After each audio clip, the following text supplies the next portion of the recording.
सिंचाई मुफ्त होगी, किसानों को कोई पैसा सिंचाई का देना नहीं पड़ेगा। इसी तरह लगातार कर्मचारी जो सरकारी हैं, समय समय पर पुरानी पेंशन को बहाल करने के लिए और पुरानी पेंशन के लागू करने के लिए लगातार वो आंदोलन कर रहे थे। लगातार वो पॉलिटिकल पार्टीज के लोगों से समय समय पर मिले हैं। समाजवादी पार्टी ने तय किया है सरकार बनने के बाद गठबंधन की सरकार जो होगी उसमें जो पुरानी पेंशन बहाल हमारे कर्मचारी चाहते हैं, समाजवादी सरकार बनने पर पुरानी पेंशन बहाल करने का काम किया जाएगा। किसान लगातार आंदोलन करता है। जो गन्ना का भुगतान है, समय समय पर किसान को मिलों के सामने या अधिकारियों के सामने धरना देना पड़ता है, सरकार तक अपनी आवाज पहुंचानी पड़ती है। इसलिए समाजवादी पार्टी ने तय किया है कि किसी तरह का अगर कॉर्पस फंड बनाना पड़ेगा, फार्मर्स कॉर्पस फंड बना करके हमारे किसानों को कभी भी धरना नहीं देना पड़ेगा। 15 दिन के अंदर उनका भुगतान कराने का काम सरकार में होगा, जिससे कि किसानों के बीच में सीधा सीधा धन पहुंचे, उनके गन्ने का भुगतान हो जाए। इसके साथ साथ बहुत और योजनाएं भी हैं जिनको हम लोग सरकार बनने पर लागू करेंगे।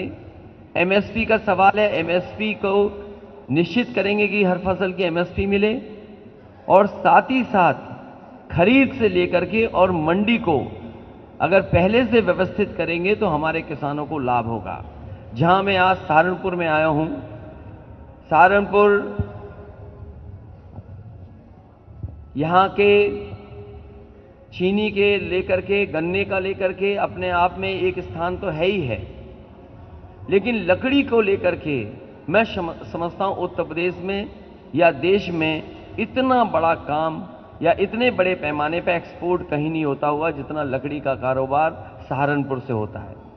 मैं भरोसा दिलाना चाहता हूं यहां के कारीगरों को, यहां के कारोबारियों को कि समाजवादी सरकार बनने पर would craft development export promotion forum बनाई जाएगी, जिससे कि जो कारोबार है उसकी मदद कर सकें, कारीगर की मदद कर सकें। समय समय पर अगर कारीगरों को ट्रेनिंग देनी पड़ेगी, क्योंकि आज इंटरनेशनल स्टैंडर्ड्स या इंटरनेशनल जो डिजाइन से लगातार बदल रही हैं, उनके लिए भी अगर कारीगरों को समय समय पर ट्रेन करने के लिए व्यवस्था बनानी पड़ेगी तो समाजवादी सरकार में उनको मदद करने का काम करेंगे। इसी तरीके से दुनिया में बहुत सारी एग्जीबिशंस होती हैं, क्योंकि हमारा कारीगर, छोटा कारोबारी उन एग्जीबिशंस तक नहीं पहुंच पाता है, उनके अनुभवों को अपने साथ नहीं जोड़ पाता है। इसलिए अगर एग्जीबिशंस के लिए भी कारीगर और कारोबारियों को सरकार की तरफ से सपोर्ट करना पड़ेगा, तो सपोर्ट करने का काम समाजवादी सरकार में होगा। वहीं मैं ये कह सकता हूं, वुड कार्विंग को लेकर के जो मशीनों को देने का काम है, चाहे वो हमें स्टेट गवर्नमेंट से मदद करनी पड़े या कोई फाइनेंशियल सपोर्ट करना पड़े, तो वुड कार्विंग की अगर मशीन्स को लेकर के गवर्नमेंट के लेवल पे भी अगर मदद करनी पड़ेगी तो करने का काम करेंगे। एक्सपोर्ट ज़्यादा से ज़्यादा हो, क्योंकि वर्ल्ड ओवर पहले से यहाँ के एक्सपोर्टर्स और कारोबार करने वाले दुनिया के बहुत सारे देशों में पहले से ही भेजते हैं, डिमांड बहुत है। इस तरीके से जो इंटरनेशनल चीज़ें बदल रही हैं, डिज़ाइंस बदल रही हैं, बहुत सी चीज़ें बदल रही, इसलिए समाजवादी पार्टी ने तय किया है कि would craft development export promotion form बना करके इनको सपोर्ट और मदद करने का काम समय समय पर होगा।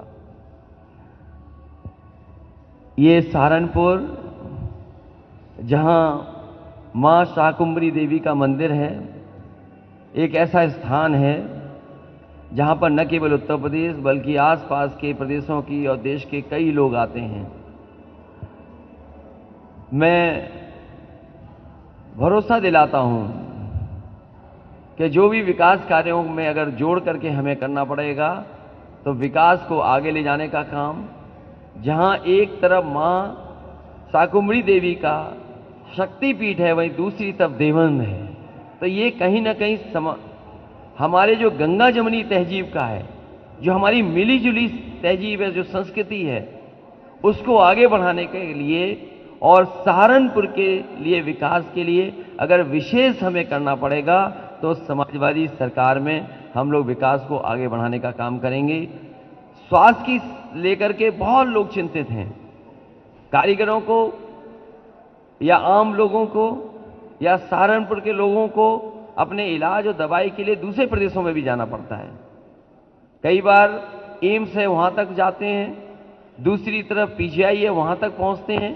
जो समाजवादी सरकार में बना था medical college, Sheikh ul Hind medical college, उसको कम से कम ऐसा बनाया जाएगा जिससे सहारनपुर आसपास के लोगों को दूसरे प्रदेश में, दूसरी संस्थाओं में इलाज के लिए न जाना पड़े। समाजवादी सरकार की कोशिश थी कि जो सुविधाएं पीजीआई में मिलती हैं, जो सुविधाएं बड़ी बड़ी संस्थाओं में मिलती हैं, अगर जगह जगह जो मेडिकल कॉलेजेस बने हैं उनमें भी वो सुविधा मिलेगी तो बहुत सारे हमारे गरीबों की मदद हो सकेगी, इलाज और दवाई का इंतजाम हो सकेगा। जहां लोगों को सुविधा दे रहे थे, वहीं मुझे याद है कि अक्सर जितने भी मेडिकल के स्टाफ के लोग हैं वो ये मांग करते थे कि जो पीजीआई में है, जिस तरीके से पीजीआई में, केजीएम में, लोहिया इंस्टीट्यूट में या सैफई में जो वेतन या उनके लिए सुविधाएं दी हैं वो हमारे मेडिकल कॉलेज में भी दिया जाए। मैं आपको भरोसा दिलाता हूं, क्योंकि यहां पर बहुत सारे स्टाफ की कमी है, डॉक्टर्स नहीं हैं, जो पर्याप्त नर्सेज होनी चाहिए, जो पर्याप्त और टेक्निकल स्टाफ होना चाहिए वो नहीं है। अगर हमें स्टाफ और टेक्निकल स्टाफ को वही सुविधा देनी पड़ी जो पीजीआई की हैं, उस स्टाफ के लोगों को वो भी सुविधा देने का काम होगा।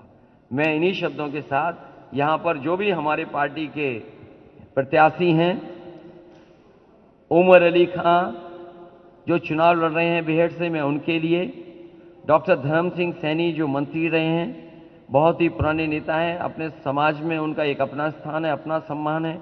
मैं डॉक्टर धर्म सिंह सैनी जी के लिए, आशु मलिक जी के लिए, कार्तिक राणा जो देवबंद से चुनाव लड़ रहे हैं, इंद्रसेन चौधरी जी उनके लिए, विवेकांत उनके लिए, और संजय गर्ग जो समाजवादी पार्टी के हमारे व्यापार प्रकोष्ठ के भी अध्यक्ष हैं, व्यापार सभा के भी अध्यक्ष हैं। मैं इन सभी प्रत्याशियों को आपके माध्यम से, जनता से मैं सहयोग, समर्थन और ये अपील करता हूं कि इन्हें ऐतिहासिक वोटों से जिताएं। वहीं मंच पर हमारे साथ इमरान मसूद हैं जो हाल ही में समाजवादी पार्टी के साथ जुड़े हैं, मैं इनका भी धन्यवाद देता हूं। डॉक्टर रागिब अंजुम जिलाध्यक्ष हैं समाजवादी पार्टी में, उनका धन्यवाद देता हूं। मसूद अख्तर साहब जो समाजवादी पार्टी के साथ जुड़े हैं, मैं उनका भी धन्यवाद देता हूं।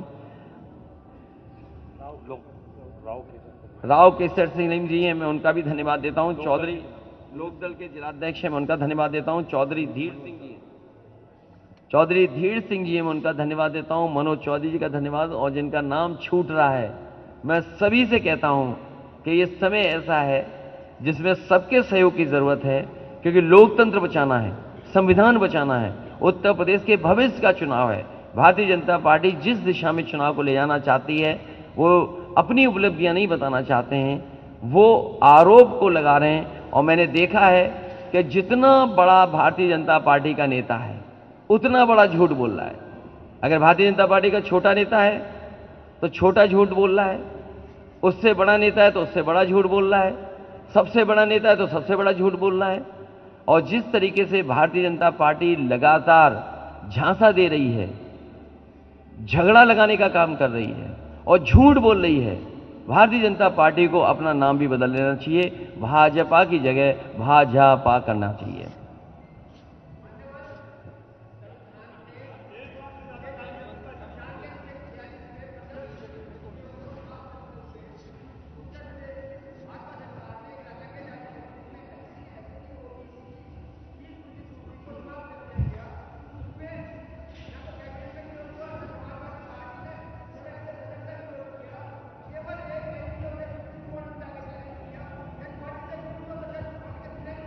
बाबा साहब भीमराव अंबेडकर जी के दिए हुए अधिकारों के खिलाफ लगातार भारतीय जनता पार्टी काम कर रही है।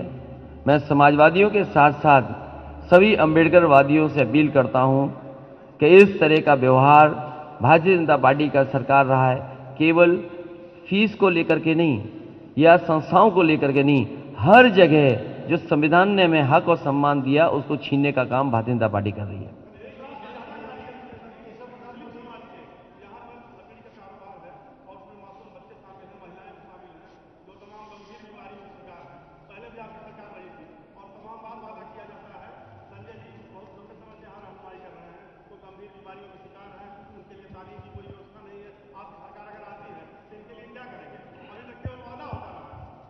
मुझे खुशी है इस बात की कि आप ये बात को उठा रहे हैं। मैं आपको भरोसा दिलाता हूं, कारीगरों को और कारीगरों के परिवार के लोगों को इलाज और उनके सामाजिक या उनको सोशल सिक्योरिटी की देने की बात होगी तो समाजवादी पार्टी अलग से पॉलिसी ला करके इन कारीगरों को और इनके कारीगरों के परिवार को स्वास्थ्य और सामाजिक शिक्षा को लेकर के इन सभी चीजों का ध्यान रखते हुए पॉलिसी लेकर के आएंगे।